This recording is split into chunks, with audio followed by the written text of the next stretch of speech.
umaga po sa inyo. Tayo po ay pinalad na napaunlakan ni Undersecretary Corazon Jimenez, ang General Manager ng Metropolitan Manila Development Authority. Marami po tayo mga katanungan para po kay GM na magpapaliwanag po sa kung ano po talaga ang nangyayari po sa ating paligid, lalong-lalo na po sa Kalakang, Maynila. Magandang umaga po, GM Jimenez. Magandang umaga din, Grace. Ako naman ay natutuwa na kayo ay pumupunta dito at gusto niyo talagang malaman ano ang ginagawa namin dito sa ahensya na under the Office of the President and as an agency nga ng ating gobyerno, ito po ay marami nang nagagawa para sa publiko. Kung ako ay tatanungin ano ba ang ating mga ginagawa dito, meron po kaming 7 mandato na under the Republic Act 7924. Ito po ang ating mga ginagawa. Ang isa po ay ang traffic and public transport management. Nandito po tayo sa ating solid waste management, ang flood control and sewerage management, ang ating pong public safety, the development planning. Ang isa po ay ang ating pong health and sanitation program. So, GM, kayo po ba ay sinasabi niyo sa amin na lahat ito ay priority programs ninyo or meron po kayong specific na parang pet program among those mentioned? Oo. Marami kaming yung tinatawag mong pet program na pinapatupad para mas conveniente sa ating motorista, conveniente sa ating mga local government units, conveniente para sa ating mga turista na bumibisita dito sa Pilipinas. Alam naman nating lahat na ang Metro Manila ay ang first touchdown na tinatawag natin bago pumunta ito kung saan saang lugar dito sa Pilipinas. Kaya pinagbubuti natin na maiba ang tingin, maiba rin ang at mapatupad kung ano yung kailangan. Isa dito yung tungkol sa traffic. Marami nagre-reklamo na masyadong ma-traffic dito sa Metro Manila. Pero sana maintindihan ninyo sa dahilang what is 12 million? 12 milyon na Metro Manilans ang nandito po sa Kalakhang, Manila. At nagiging 14 na milyon naman pag araw. So, kung minsan talagang ang atin pong mga bihikulong dumarating dito sa Manila ay napakarami. Kaninang umaga nga lang, nakita ko talagang it took me something like an hour just from Katipunan. At yun nga, ang nabalitaan ko dahil nga nandito ang Born Legacy Group, ang atin pong may nagpi-film na foreign film. So, talagang dinadagsa ng tao ito. Nandun sila sa TAF, pero nandito ako sa may Kamuning, ma-traffic na. So, mayroon po talagang chain reaction. Once na may traffic, nagkakaroon po ng chain reaction. Yes, that's right. At saka kung minsan naman, yung traffic na yan, maraming maraming problema sa dahilan kung minsan, nahihinto nga dahil nasisiraan. Pangalawa, may collision dyan, left and right. Kaya, sa dami ng ating sa dami ng sasakyan, sa dami ng tao na talagang umiikot dito sa Metro Manila, hindi natin maibsan ang traffic. GM, masyado po kayo maraming programa. Ang mga major successes po ba rito at masasabi niyo for 2011, ano po yung talagang naging achievement po ng inyong opisina? Okay, sa GM's office, kung tatanungin mo, yung inilansad natin dyan yung Metro Call Lab ko na ipinatupad at nilocalize naman sa 17 local government units or cities and municipality. Natutuwa naman ako sa aking partnership na ginawa sa lahat ng spouses o mga asawa ng ating mga mayors at ang kanilang mga representatives. Doon ko nakita na ito pala ay napakagandang partnership na which grew and evolved to become, naging friends na kami. So kahit anong programang ipatupad ay mas mabilis na ngayon. Pangalawa, nakikita natin na may improvement doon sa ating mga ginagawa, especially on anti-littering campaign natin. Mas malinis na po tayo ngayon. Pero pwede pa rin natin itong lagyan ng mas magaganda pang aktibidades o programa para mas makita pa rin natin na gumanda ang Metro Manila. Iba po yata talaga pagka may Women's Touch ang mga programa, lalo na po na na-involve na rin ang mga spouses po ng ating Metro Manila mayors. GM, ito po ngayon nararamdaman na sa buong Pilipinas at sa buong mundo at tinatawag pong climate change. Ano po ba ang ating ginagawa bilang sa Metropolitan Manila Development Authority po? Marami tayong pinapatupad din. No? Like for example, yung stero clean up lang natin ay isang paraan na yan para nga madiklag ang ating riverways. At dahil ito, pagka hindi natin ginawa ng paraan, yung pagbabaha ay umaabot na sa lahat ng parte ng Metro Manila na kung minsan sabi nga natin, hindi naman nangyayari ito dati.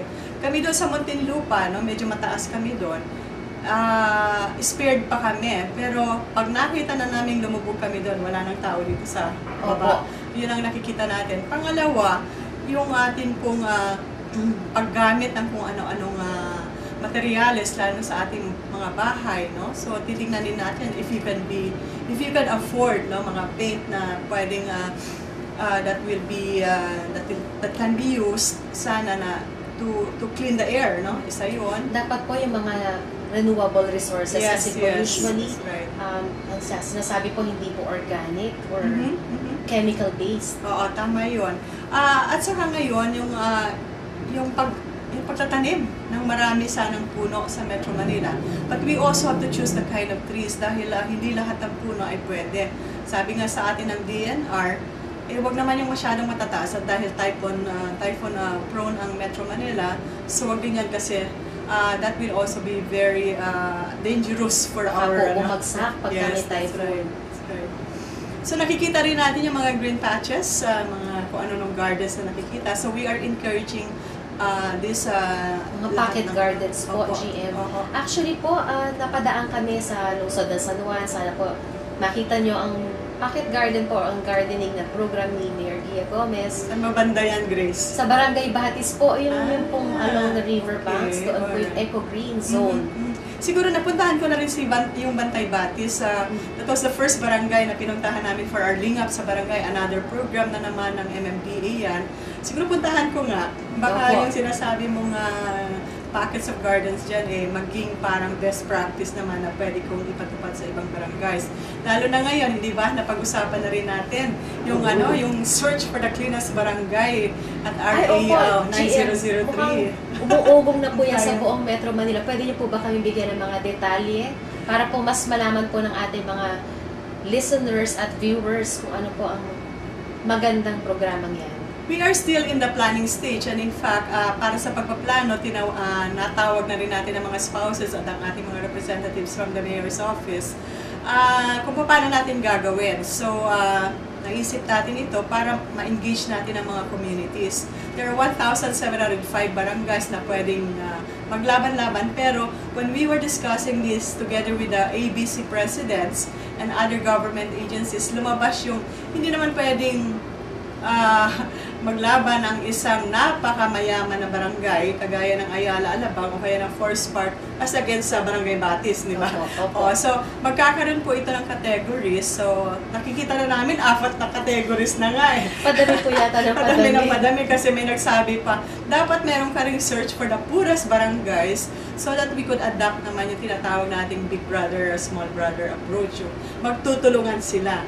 And then kanina, when I was in another meeting, dahil gusto ko nga yung criteria na nga maayos na, sabi naman sa akin, GM, titignan mo rin yung IRA niyan, titignan mo rin yung kanyang real estate. So meron na po tayong financial concerns na rin po. Yes. So, kasi nga, sabi rin ng isang barangay, teka nga muna GM, sa akin, yun nga, banggitin ko na lang ang kanyang barangay, Tumana, Marikina. Nakita mo naman, yan ang isang lugar na pinagdalahan din, no? Yung mga inilikas galing dun sa Provident, no? Malapit dun sa Provident. Na todong binaha po. Todong binaha, oo.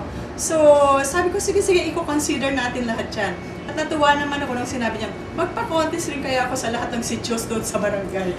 So, nag-uumpisa na sila. Parang nagre-echo lang, hindi pa po kayo naglo-launch? Hindi pa, wala pa akong formal launch. Inaano ko pa lang kasi I really have to be very exacting with the criteria. Pangalawa, para walang question, kung ano yung mga pinag-usapan nating criteria. So I'm also inviting the academe to be part of the evaluation and monitoring. So, marami. Tapos kanina may dumating naman dito, nabalitaan din. Sabi niya, GM, pwede kami sa sustainability na. O, kung nanalo na yon, meron na siyang pang livelihood, di ba? So, yun, dumating naman dito So, GM, kanina. isa po palang talagang malaking programa ang makikita ng Metro Manila pagka na-launch na po formally itong Search for the Cleanest Barangay of Metro Manila. Yes. Ito po ba ay isa sa mga programa na naaangkop po sa RA 9003 o yung Ecological Solid Waste Oh, Management? definitely. Because when you say cleanest, that means talagang wala kang basurang nakikita and very orderly ang barangay. Especially when they segregate their garbage, no? At hindi naman natin to nilalahat kasi kailangan na makita na natin yung residuals na lang na pwede pang recyclable. Kasi pag dinala mo to lahat sa ating landfills, napakalaki po ng binabayad dyan ng MMDA as tipping fee. So kung mapapractice sana natin lahat dito na mag-segregate muna tayo bago natin ilabas na maging parang basura na siya. Kanina rin, maganda rin I don't know, it's something like a ripple effect na nga. May dumating din dito, baka daw yung mga recycled, mabili nila at magawa pa talaga ng isang produkto. Plus income generating pa rin po Yes, for the barangays for all and the for barangays. the local government Oo. units. May mga iba-ibang programa, meron na dyan, maglo-launch daw sila, yung sa Eco Savers ang tawag nila. So they're encouraging naman yung mga bata. So in 511 schools, this will also be announced and a launch will also daw happen. And natinig ko naman ang DILG, maglo-launch din ang cleanest riverways. Aba? Parang ang dami po talagang nagpe-prepare ng mga national agencies natin para po Yes. paghandaan ang mga masasamang epekto po ng pagbabago-bago ng panahon o kinatatakutan po nating climate change. Exactly, that's what I was thinking. That's why we really have to act fast sa ating Metro Manila Mayor Spouses Foundation kasi tayo ang proponent dito together with MMDA. And yung climate change adaptation na yan. So, sa nangyari po sa ating sa Mindanao, yung Cagayan at Iligan. Balita ko po, GM, galing lang po kayo sa Cagayan. I did. Kailangan makita ko ano yung naging epekto talaga sa kanila. Yung tinatawag na deforestation. So, nakita natin talaga, logs talaga ang parang naging rason din kung bakit maraming namatay na. Well, based on the study ng ating JICA, yung Myers na tinatawag, yung earthquake, no? Pagka tayo po ay tinamaan ng 7.2 magnitude na earthquake, napakalakas po nun. At marami hong mangyayari. Sabi nga doon sa study, 35,000 will die. Nakakatakot. Nakakatakot. 117,000 daw. I mean, in that study also, will really have injured people, tapos ilang buildings magpa-collapse. Even the bridges will also collapse. At magkakasunog po siguro din. Magkakasunog, power lines will be off, water and all this stuff, no? Yung iba, pag nagkikwento kaming ganito, parang hindi pa rin sila, hindi pa rin sila kumbinsido. Sige, sabi ko, hintayin natin mangyari at anong gagawin natin. That's the reason why naman our disaster preparedness programs.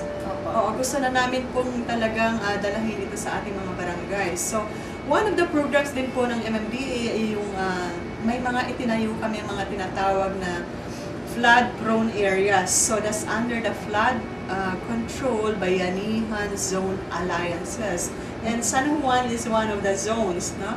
So kahapon nag-meeting po ako with the chairman of the different zones. Talagang sabi ko, ano yung disaster preparedness na gagawin natin?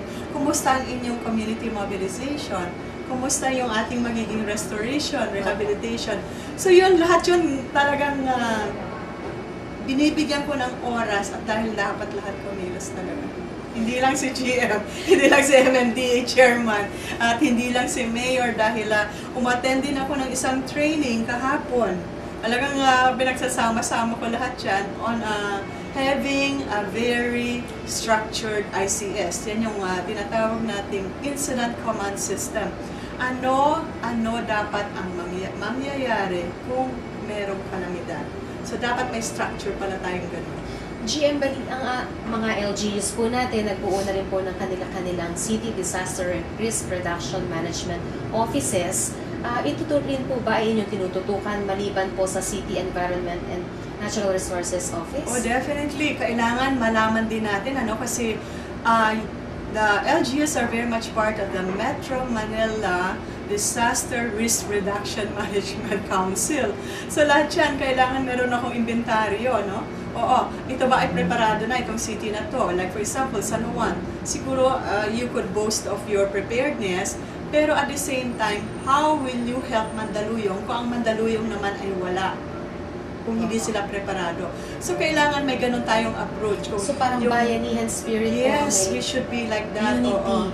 Kasi ito yung nakita ko sa Japan. Kaya sila ang daling makarecover.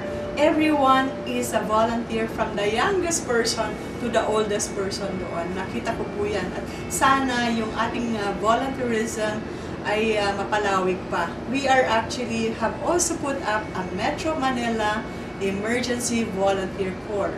So, na-divide na rin po natin yan into North, East, West, South.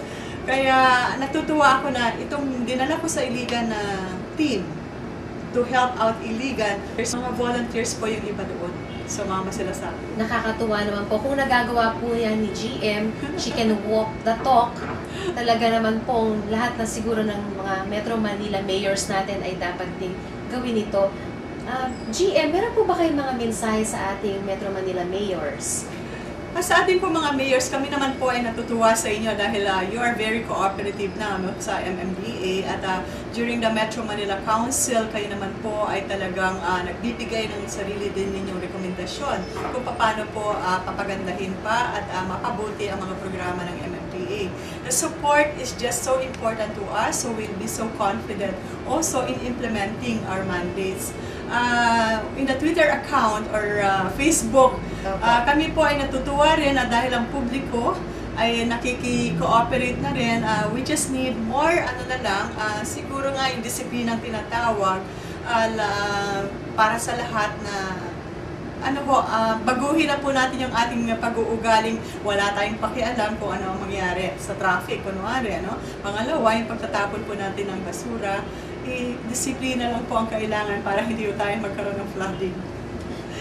Ang inyong pong mensahe hindi lang po para sa mga Metro Manila mayors, baging sa mga kaliitang estudyante po natin, siguradong kapupulutan po ng aral ang lahat. And I am so glad nga, yung mga estudyante pumupunta rin dito. Ini-interview ako. Pangalawa, they're so interested in what we do. From natutuwa ako from kindergarten, all the way to college, wanting to know, yung mga college students, wanting to know about accidents, about our programs like the motorcycle lane, mga ganyan. So, mga kabataan, habang may panahon pa, tayo po ay makikooperate din sa mga programa, not only by the MMDA, pati po yung ating local government units, yung pinatutupad ni Mayor. So, kung tatanungin niyo in 4.5 years na lang po dito si GM, so nakikita ko before my term is over, ibang-iba na itsura ng Metro Manila. Kailangan po yata talaga na magkaroon ng isang ina sa MMDA para po maipatupad ang ganito. Siyempre, ang ina po kasi talagang kakalinga hindi lamang po sa 4 na sulok ng kanyang kabahayan, kundi sa kanyang buong komunidad. Tamang-tama po, GM, ang inyong pagiging appointed undersecretary po para mo mapangalagaan ng gusto ang mga programa po na nais ipatupad ng MMDA. Maraming salamat, GM. Meron pa po ba tayong mga kailangan pong abangan mula po sa inyong masipag na opisina at sa buong MMDA? Maraming salamat din, Grace. Just for your information, hindi ba naiisip namin po yung tinatawag naming EDSA makeover. So EDSA will have a different look in the next 1 to 2 years. Pangalawa po, abangan din natin po yung tinatawag nating organized bus terminals, which will happen sa may NLEX area. And we are encouraging mass transit. So, para hindi po tayo lahat ng sisiksikan sa mga sakayan ngayon, yung train, yung bus, mga jeeps. But just one last word is, our only mission at MMDA is to create a livable, humane, and sustainable Metro Manila. So, lahat po tayo sama-sama dyan. Maraming salamat. Very well said.